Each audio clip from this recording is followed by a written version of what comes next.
Somso Model Muscle Series. So we can recognize a number of different muscles from the trunk as well as a few from the lower limb on this model.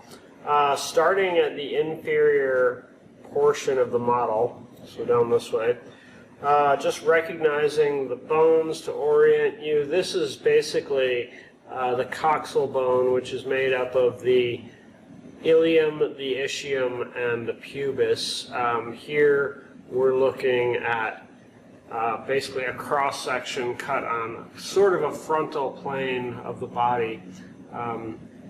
Here we have the iliacus muscle and the psoas major. These are hip flexors, and commonly you'll hear iliopsoas combining the two of those together, but iliacus is here and psoas major is right there. Then just above that we can see that we have this muscle that spans from the iliac crest up to the 12th rib, and that's going to be the quadratus lumborum right there. Then this model is a good practice in actually recognizing what is going to be more superficial and deep. So as I travel more towards this green background, I'd actually be going more superficial because we're going off the back side of the body. So here, in recognizing these muscles in between the ribs, and when we think about ribs, another term is costal. So these are the muscles that go in between the ribs here, as well as here.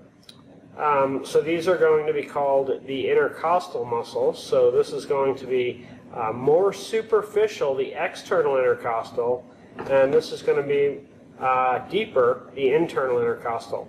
And the other thing that we notice about these muscles is that the fiber type is actually opposite. So when I go across these external intercostals, on this posterior side we can see that basically the muscle fiber is starting more medial and moving more lateral as it goes to the lower rib. While these, this is going to start more lateral and go more medial. So the orientation is different. And one thing to remember is that when you are looking at the external intercostals, they are going in the orientation of kind of fingers in your pockets. So the way my fingers run, like if I was putting my hands into my pockets, external intercostals on the anterior side are viewed that way, while the internal intercostals would actually be the opposite direction of that. Moving up more superior here, I have the sternocleidomastoid muscle that is shown dissected off right in this portion. And then we're also seeing the scalenes over here. So there's some of the scalenes.